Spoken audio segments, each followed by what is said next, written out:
Discover Houston, negative return.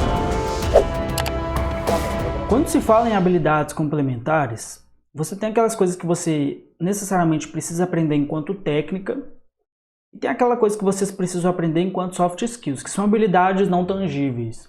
É uma coisa difícil de precificar, mas que com o tempo você vai se tornando cada vez melhor, mesmo que você não estude aquilo de forma profunda.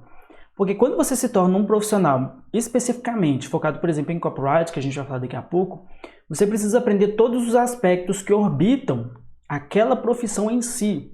Diferentemente de quando você é uma pessoa que é um designer gráfico e que vai ter habilidades relativas a determinados conhecimentos em marketing digital, que é, por exemplo, tudo que eu vou falar aqui agora.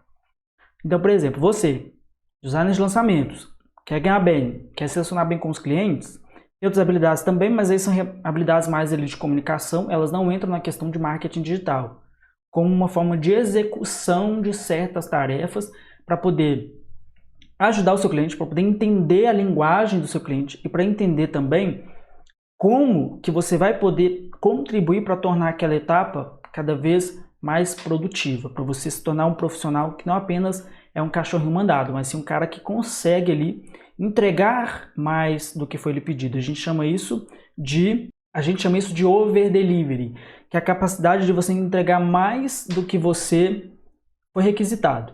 Entende? Então, você não vai ser só um designer que vai fazer uma arte bacana, você vai aprender habilidades que vão melhorar ali o seu desenvolvimento. Só que eu não vou me aprofundar em nenhuma delas no curso, porque o foco do curso é design de lançamento. Isso aqui vocês vão ter que correr atrás por si só. Então aqui eu dou direção e vocês se viram e procuram. Porque, gente, não dá para um curso de 497 te ensinar a mesma coisa que uma faculdade que cobra R$1.000 por mês te ensinaria. E detalhe, não estou falando isso porque eu não tenho interesse em ensinar não, mas é porque senão esse curso ele iria ficar muito longo. Qual que é a minha recomendação? Que vocês comprem, recomendem para seus amigos, que daqui a pouco a gente vai criar uma escola de design, ensinando tudo isso nos mínimos detalhes. Para quem quiser realmente se tornar um profissional, que o pessoal vai falar assim, eu tenho orgulho desse garoto, eu tenho orgulho dessa menina. Bacana. Estratégia de vendas. A gente vai sempre bater nessa tecla agora de vendas. Se antes a gente batia muito na tecla de identidade visual, pense sempre nos aspectos fundamentais do design. Agora a gente vai falar muito sobre estratégias de venda. Porque todo o seu comportamento vai ter que estar focado em vender mais. Vender, vender, vender, vender. Venda, venda. Seja um chato. Não é seja um chato. Mas utilize as ferramentas corretas para sempre estar vendendo, sempre estar vendendo. E aqui a gente está falando não somente da sua imagem, né? Porque quando se fala em imagem é uma coisa, mas a gente está falando...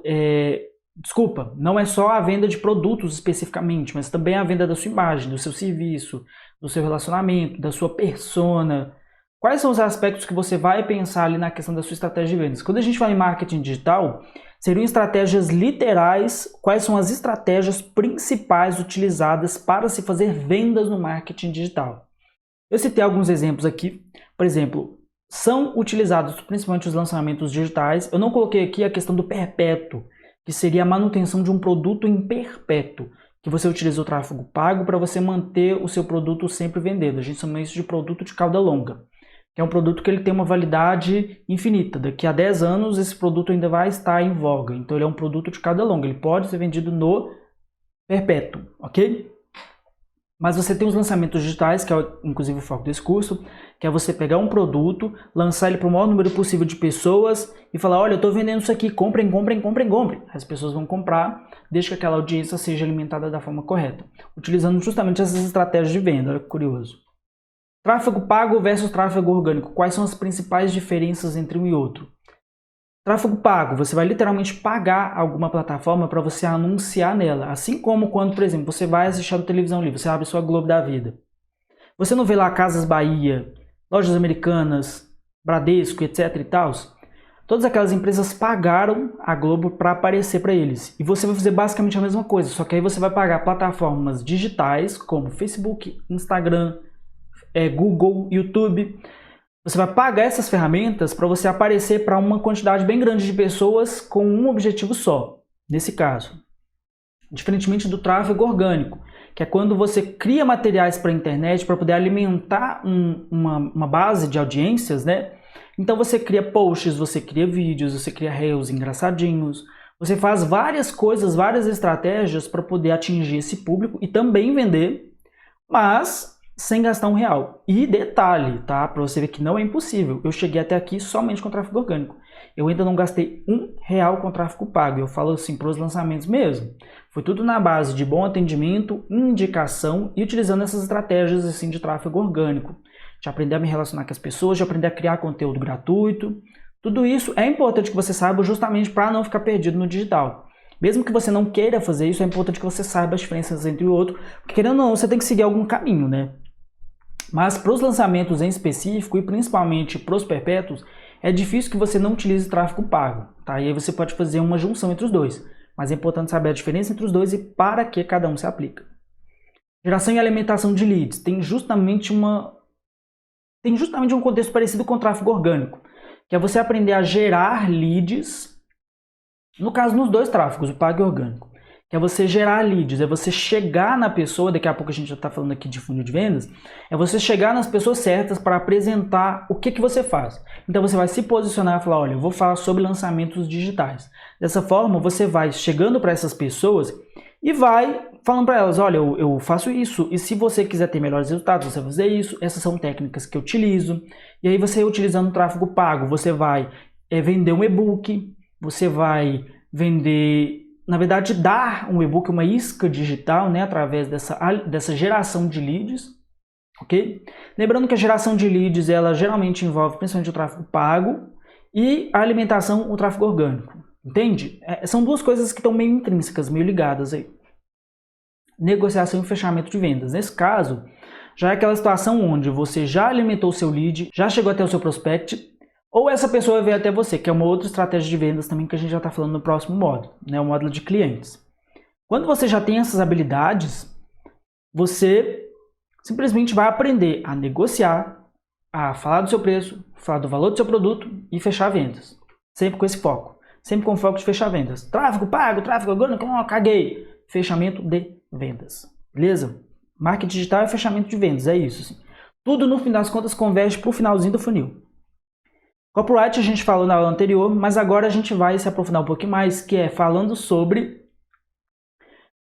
por que o copyright é importante para você e por que é bom você sempre estar lendo textos, prestando atenção quais são os textos utilizados nos criativos de referência, porque é certo que se você chegou até aqui é porque você passou por vários processos de funis de venda. Aí se você tiver prestado atenção, e se você for prestar atenção daqui em diante, observa quais são as palavras que são usadas, quais são os textos utilizados. Inclusive não somente nos criativos, mas também nas páginas que você entra. Se você entrar numa página de qualquer profissional em marketing digital, você vai observar que tem uns textos ali persuasivos, tem uma questão de storytelling.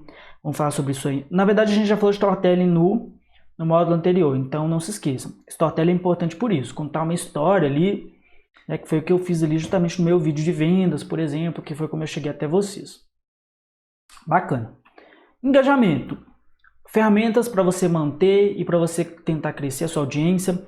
Vou admitir que esse não é meu forte, engajamento não é meu forte, porque eu não tenho paciência com esse negócio de ficar adaptando documento, adaptando vídeo, faz isso, faz imagem, faz aquilo outro. Assim, quando eu tiver com uma agência um pouco maior, eu vou justamente dedicar uma pessoa para isso. Eu vou fazer, olha, faz isso, meu amigo, porque engajamento não é comigo. Mas por que você precisa saber? Porque uma vez que você aprende a criar stories, reels, feed, criação de vídeos, etc e tal, você aprende a se comunicar com essa audiência. Isso vai te ajudar a vender o seu serviço. Cara, hoje em dia não tem jeito. Se você quer vender alguma coisa na internet, você precisa ter um relacionamento com a pessoa que está ali do outro lado. Nesse caso, prestem atenção, eu estou falando pessoa porque é literalmente uma pessoa. Você não pode agir como um robô. Você não pode agir de forma fria. É por isso que você, por exemplo, não se conecta com o perfil, o Ícaro de Carvalho dá muito esse exemplo, que é você não se conectar com o perfil da Brastemp. Por que você não se conecta com o perfil da Brastemp? Porque só tem geladeira, eu não me conecto com a porra de uma geladeira, eu me conecto com uma pessoa. Entende? O engajamento está muito ligado a isso, a sua pessoa, o que você quer apresentar para as pessoas, qual que é a sua personalidade, o que você tem de interessante para entregar, inclusive como conteúdo de valor, versus a sua personalidade, versus a forma como você embala, versus a forma como você vende, ok? Com o tempo vocês vão pegando tudo isso. Deixa eu recomendar alguns perfis interessantes aqui, ó, inclusive do Ícaro de Carvalho está aqui. Marcos Strider é muito bom, João Pedro, tem alguns outros. Tô achando que eu vou fazer um vídeo só falando sobre os principais perfis, assim, para quem quer aprender sobre isso, tá bom? Eu aprendi muita coisa, algumas coisas deram certo, outras não deram, e aí eu fico naquele dilema, né? Mas engajamento não é para mim. E a gente aqui tem a questão do funil de vendas, que a gente tem falado já algumas aulas, e o funil de vendas ele consiste em você tem um público geral, que são todas as pessoas que vão ter contato com o seu produto ou serviço sem saber de nada. É um público mais frio, a gente chama de público frio, porque essas pessoas estão tomando conhecimento de você agora, elas ainda não sabem, o nível de consciência delas é baixo. E o que é nível de consciência? É quanto a pessoa sabe o que você tem a entregar para ela. Se o nível de consciência dessa pessoa é baixo, significa que ela ainda não sabe nem o que ela quer. Então, às vezes a pessoa tem um problema, só que ela ainda não sabe o que ela quer. Ela não sabe quem você é, ela não sabe com o que você trabalha, ela não sabe nada sobre você. Você apareceu para ela lá no Instagram, seja como recomendação, seja através dos stories lá, naquelas propagandas que aparecem pra gente, apareceu para ela, você já entra no funil. Então você está aqui em cima, no topo do funil. A gente chama isso de boca de funil, beleza? No meio aqui, ó, a gente tem público mais conhecido e prospect. A gente tem aquele público que já sabe quem você é, ele já entende melhor do problema. É um público mais morno ali, onde as pessoas já sabem que tem uma necessidade, só que elas ainda não estão prontas para sanar essa necessidade. Vamos supor, o cara tem problema com queda de cabelo. Se ele não sabe de nada, então ele chega aqui. Ele não sabe que existe um produto para isso. Quando ele está aqui no meio, ele toma ciência que existe uma solução para isso. Só que ele não vai correr atrás da solução. Então essas soluções vão aparecer ali pontualmente para ele. E já são uma parcela significativa.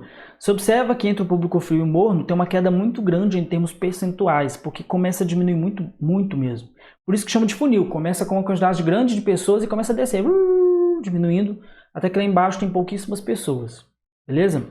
E quando a gente chega lá embaixo, que é onde principalmente estão as receitas, que é onde você de fato converte, que é onde você vende, que é onde vem aquelas métricas de conversão que a gente sempre ouve falar, métricas de conversão de 3%, métrica de conversão de 1%, 2%, né? A média está entre 1% e 2% do mercado em geral, ok? E aí você tem de fato clientes que são pessoas que vão comprar o seu serviço. Detalhe, quando você utiliza tráfego pago, muitas vezes você precisa passar por todo esse funil. Às vezes no tráfego orgânico não. Vamos supor que você faz um vídeo, aquele vídeo atrai uma pessoa, a pessoa já vai comprar direto. Então ela já foi de frio diretamente para quente. Comprar direto que eu falo é comprar o seu serviço. É contratar o seu serviço, é perguntar se você quer fazer aquele serviço para ela. E isso vai acontecer muito. Você vai receber muito direct se você fizer tudo certinho que eu estou ensinando aqui nesse curso, ok? E o funil de vendas consiste em isso. Você começa com um público muito grande, muito frio lá em cima, e esse público vai se aquecendo, ele vai se tornando cada vez mais consciente. E aí a gente já leva em consideração tudo aquilo que a gente falou sobre o lançamento lá, que é quando você tem todas as etapas certinho, você vai passando por etapa atrás de etapa. A gente vai ter a semana do desafio daqui a alguns dias. Tá faltando tantos dias. Aí o público ele vai se aquecendo. Quando chega lá no final da oferta, o público ele tem que estar aqui, ele tem que estar apelando, ele tem que estar... Só que o detalhe é que aqui, ó, quase ninguém fica, porque as pessoas vão desistindo, o ser humano tende a desistir das coisas no meio do caminho. Às vezes o cara começa super empolgado, ele já tá aqui no meio do funil, opa, vamos, chega no final, não compra. Chega no final, ele faz um boleto, já não compra mais. Chega no final, o cartão dele não passa, porque tá estourado, porque o cara é cheio de dívida, porque o cara não cuida das finanças e por aí vai. Então tudo isso pesa ali para que no final uma pequena porcentagem de pessoas de fato compre. Isso sem contar as pessoas que vão pedir reembolso, né? Se você compra o curso, lá no meio do curso você pede reembolso, você é no mínimo um cuzão. Desculpa a expressão, mas é a verdade. Tá? É bom você justificar também o fato de que você está pagando por uma coisa que pode ser muito benéfica para você. Então, a questão do custo-benefício tem que ser levada em consideração. Mas não adianta, todos nós vamos passar por isso, enquanto vendedores e enquanto clientes. A gente também passa por vários funis ao longo do nosso dia, a gente vê propaganda o tempo inteiro. Isso não significa que a gente compra de todo mundo, até porque né, ninguém tem dinheiro infinito. Mas é basicamente isso. Então, acho que não restou dúvidas que são habilidades relacionadas ao marketing digital que você precisa saber. Não é uma questão de, será que... Não, você precisa saber. Se você não sabe isso aqui, você está por fora. Só saber a arte bonitinha não vai te ajudar a se tornar um designer foda. Não adianta. Aprendam essas coisas, corram atrás. Tô achando que eu vou deixar algumas recomendações para vocês aqui de livros e tal, coisas que vocês podem correr atrás, mas eu acho que isso vai dar muito trabalho, corram atrás. Treinamento não vai faltar, vídeo na internet não vai faltar, e também expertise ao longo do tempo vocês vão ganhando também, né? Você acaba que com o tempo, com os seus próprios clientes, com os próprios trabalhos, a experiência te ajuda muito a ficar bom nisso, ok? Nossa, meu nariz tá coçando muito, gente. Pelo amor de Deus, não repare, é alergia. É isso aí. Eu agradeço muito que você tenha assistido essa aula. Até a próxima aula. Tchau!